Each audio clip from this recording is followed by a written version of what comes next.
आज हम एक सफर पर निकलेंगे। एक ऐसा सफर जो जो उत्तरी ध्रुव की जमी हुई जमीन से शुरू होकर भूमध्य रेखा के घने जंगलों को पार करता हुआ महासागरों की गहराई में खत्म होगा। इस सफर में हम देखेंगे कि कैसे सिर्फ दो चीजें, तापमान और पानी, हमारी दुनिया के हर कोने में जिंदगी की कहानी को पूरी तरह बदल देती हैं। हम बात करें पृथ्वी के विशाल पारिस्थितिक तंत्रों यानी बायोम्स की। और ये बायोम समझना एक तरह से पृथ्वी पर जीवन के नक्शे को पढ़ने जैसा है। अच्छा। ये हमें बताता है कि क्यों कुछ जगहों पर विशाल पेड़ हैं और दूसरी जगहों पर सिर्फ झाड़ियां, या क्यों ध्रुवीय भालू सहारा में नहीं रह सकता। ये सब कुछ आप कह सकते हैं जलवायु के एक बड़े खेल का हिस्सा है। तो चलिए इस सफर की शुरुआत करते हैं पृथ्वी की सबसे ठंडी और शायद सबसे सुनसान जगहों में से एक से, टुंड्रा। जब मैं टुंड्रा के बारे में सोचती हूँ तो मेरे दिमाग में बस बर्फ, तेज हवाएं और दूर दूर तक फैला खालीपन आता है। और आपका अंदाजा बिल्कुल सही है। आर्कटिक टुंड्रा जो उत्तरी ध्रुव के चारों ओर फैला है, कनाडा, रूस, ग्रीनलैंड में, वहाँ की असलियत यही है। सर्दियाँ बेहद लंबी और क्रूर होती हैं। तापमान औसतन -34 डिग्री सेल्सियस तक चला जाता है। -34? हाँ। और गर्मियाँ वो बस नाम की होती हैं, छोटी और ठंडी। और इसी जबरदस्त ठंड की वजह से वहाँ एक चीज होती है जिसके बारे में मैंने पढ़ा है, परमाफ्रॉस्ट। ये क्या बला है? परमाफ्रॉस्ट का मतलब है परमानेंटली फ्रोजन ग्राउंड, यानी स्थायी रूप से जमी हुई जमीन। मिट्टी की ऊपरी कुछ इंच परत गर्मियों में शायद पिघल जाए, लेकिन उसके नीचे की जमीन वो साल के 365 दिन पत्थर की तरह जमी रहती है। तो इसका मतलब है कि किसी भी पेड़ की जड़ें गहराई तक जा ही नहीं सकती। बिल्कुल। और यही वजह है कि टुंड्रा में आपको बड़े पेड़ नहीं दिखेंगे। यहाँ जीवन जमीन से चिपक कर चलता है। काई, लाइकेन और बोनी झाड़ियां जो बर्फीली हवाओं से बच सकें। और जानवर भी इसी माहौल के लिए बने। कैरिबू, आर्कटिक लोमड़ी और ध्रुवीय भालू, जिनके पास मोटी खाल और चर्बी की परत होती है। ये तो बड़ी अजीब बात है। मैंने सुना है कि एल्पाइन टुंड्रा पहाड़ों की चोटी पर मिलता है, जैसे हिमालय या आल्प्स में, और आर्कटिक टुंड्रा ध्रुवों पर, मतलब हजारों किलोमीटर दूर। फिर भी दोनों जगह एक जैसे पौधे और परमाफ्रॉस्ट क्यों मिलते हैं? ये एक बहुत ही शानदार सवाल है। इसका जवाब एक बहुत ही दिलचस्प सिद्धांत में छुपा है। ऊंचाई अक्षांश की नकल करती है। अच्छा। हाँ, आप पहाड़ पर जितना ऊपर चढ़ते हैं, तापमान उतना ही गिरता जाता है। ठीक वैसे ही जैसे आप भूमध्य रेखा से ध्रुवों की ओर जाते हैं। ओ, समझी। तो एक निश्चित ऊंचाई के बाद पहाड़ की चोटी पर भी सर्दियां इतनी लंबी और ठंडी हो जाती हैं कि जमीन साल भर जमी रहती है और आपको मिल जाता है परमाफ्रॉस्ट। वाह!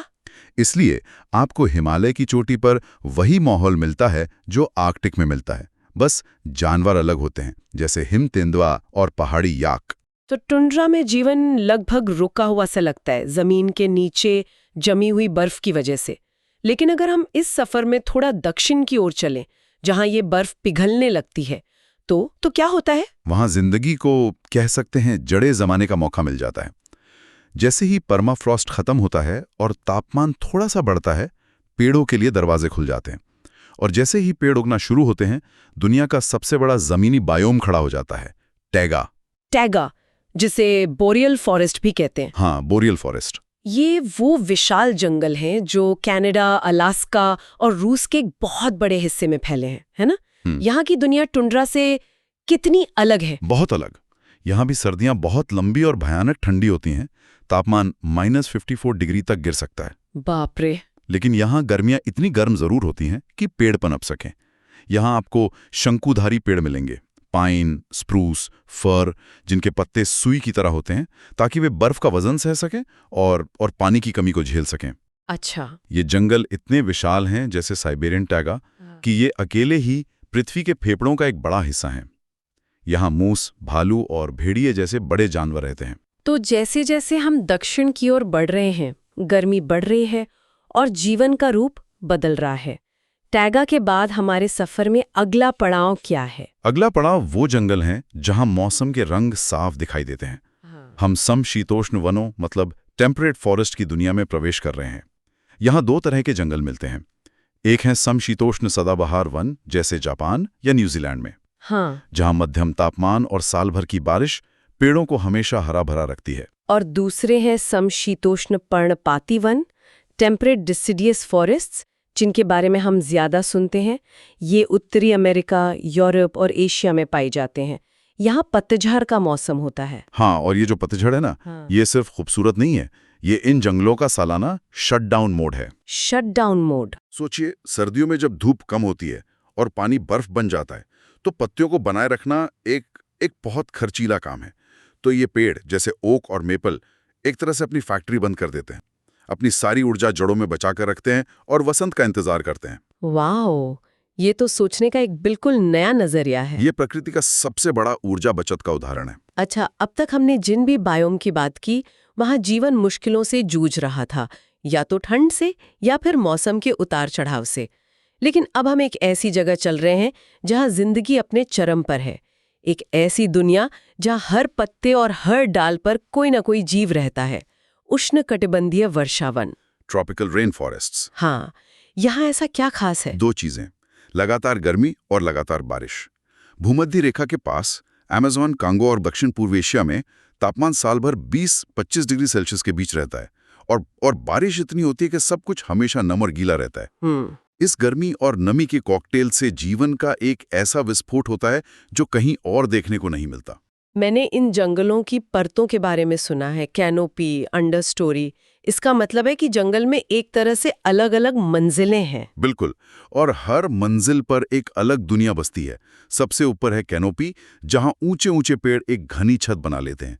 यहाँ वो जानवर रहते हैं जिन्हें भरपूर धूप चाहिए, जैसे कई तरह के पक्षी और बंदर। अच्छा। इस छत के नीचे है अंडरस्टोरी, जहां बहुत कम रोशनी पहुंचती है। यहाँ अंधेरा और नमी होती है, तो वहां ऐसे जीव रहते हैं जो कम रोशनी में भी जी सकते हैं, जैसे जैगुआर। मतलब हर किसी के लिए जगह है? हाँ, ये वर्टिकल स्ट्रक्चर ही है जो एक छोटे से इलाके में हजारों प्रजातियों को एक साथ रहने की जगह देता है। ये एक वर्टिकल सिटी ऑफ लाइफ जैसा है। कमाल है। तो जंगलों की इस घनी दुनिया से निकलकर अगर हम ऐसी जगह जाएं जहां बारिश कम होने लगे, तो हमें क्या मिलेगा? जब बारिश इतनी कम हो जाए कि वो घने जंगल को सहारा न दे सके, लेकिन इतनी भी कम ना हो कि रेगिस्तान बन जाए, तो हम खुले मैदानों की दुनिया में पहुंच जाते हैं। और इसका सबसे मशहूर उदाहरण है अफ्रीका का सवाना। सवाना यानी शेर, हाथी, जिराफ और दूर तक फैली घास, जिसमें कहीं कहीं बबूल के पेड़। एकदम सही तस्वीर। सवाना की खासियत है उसके दो मौसम, एक लंबा सूखा मौसम और एक छोटा गीला मौसम। ये खुला परिदृश्य ही इसे बड़े शाकाहारी जानवरों के झुंडों के लिए आदर्श बनाता है। और जहां इतने सारे शाकाहारी जानवर होंगे, वहां शेर जैसे बड़े शिकारी भी होंगे। बिल्कुल, सेरेंगेटी इसका सबसे शानदार उदाहरण है। सवाना के अलावा भी तो घास के मैदान होते हैं जिन्हें अलग अलग नामों से जाना जाता है। हाँ, समशीतोष्ण घास भूमियां, टेम्परेट ग्रासलैंड्स। उत्तरी अमेरिका में इन्हें प्रेरी कहते हैं, दक्षिण अमेरिका में पंपास और यूरेशिया में स्टेपी। प्रेरी, पंपास और स्टेपी। हाँ, यहाँ सवाना की तरह गीले और सूखे मौसम नहीं होते, बल्कि गर्म गर्मियां और ठंडी सर्दियां होती हैं। यहाँ की घास और गहरी उपजाऊ मिट्टी इन इलाकों को दुनिया का ब्रेड बास्केट यानी अनाज का कटोरा बनाती है। अच्छा, मतलब ज्यादातर खेती यहीं होती है। हाँ, आज दुनिया का ज्यादातर गेहूं और मक्का इन्हीं प्रेरी और पंपास की जमीन पर उगता है। अब हमारे सफर में हम और भी शुष्क यानी सूखे इलाकों की तरफ बढ़ रहे हैं। अगला बायोम है चापराल। ये नाम तो बहुत आम नहीं है। ये किस तरह का इलाका होता है? आप इसे भूमध्य सागरीय मतलब मेडिटरेनियन इलाकों की झाड़ीदार दुनिया समझ सकते हैं, जैसे कैलिफोर्निया या दक्षिण यूरोप में।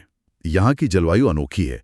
गर्मियाँ लंबी, गर्म और बिल्कुल सूखी होती हैं, और सर्दियाँ ठंडी और नम। इस वजह से यहाँ की वनस्पति बहुत कठोर और कंटीली होती है। और मैंने सुना है कि इन झाड़ियों का आग से एक अजीब रिश्ता है। अजीब और बहुत जरूरी। चापराल के बारे में सबसे असाधारण बात आग के साथ इसका संबंध ही है। आग के साथ? हाँ, यहाँ के पारिस्थितिकी तंत्र को फिर से जीवंत होने के लिए आग की जरूरत होती है। आग का यहाँ से ऐसा रिश्ता है जैसा किसान का खेत जोतने से। आग पुरानी सूखी झाड़ियों को साफ करके नई जिंदगी के लिए जगह बनाती है, मिट्टी में पोषक तत्व लौटाती है। अच्छा। और कुछ पौधों के बीजों को अंकुरित होने के लिए जरूरी गर्मी देती है।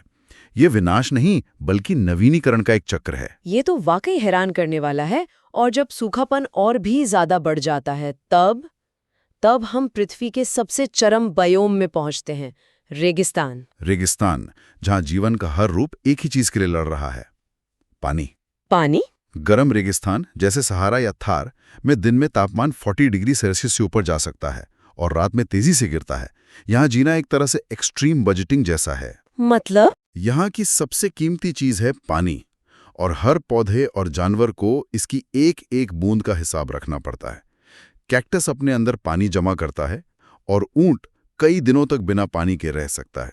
ये सब पानी बचाने के अद्भुत तरीके हैं। लेकिन क्या सारे रेगिस्तान गर्म होते? मैंने ठंडे रेगिस्तानों के बारे में भी सुना है। ये एक बहुत आम गलतफहमी है। रेगिस्तान को उसकी गर्मी से नहीं, बल्कि उसकी शुष्कता यानी पानी की कमी से परिभाषित किया जाता है। ओह, मंगोलिया का गोबी मरुस्थल एक ठंडा रेगिस्तान है, जहां सर्दियां जमा देने वाली होती हैं। और अगर इस परिभाषा को और आगे ले जाएं, तो पृथ्वी पर सबसे बड़ा रेगिस्तान अंटार्कटिका है। अंटार्कटिका? लेकिन वो तो बर्फ से ढका है। हाँ, लेकिन वहां वर्षा या हिमपात लगभग ना के बराबर होता है। वो बर्फ हजारों सालों से जमी हुई है।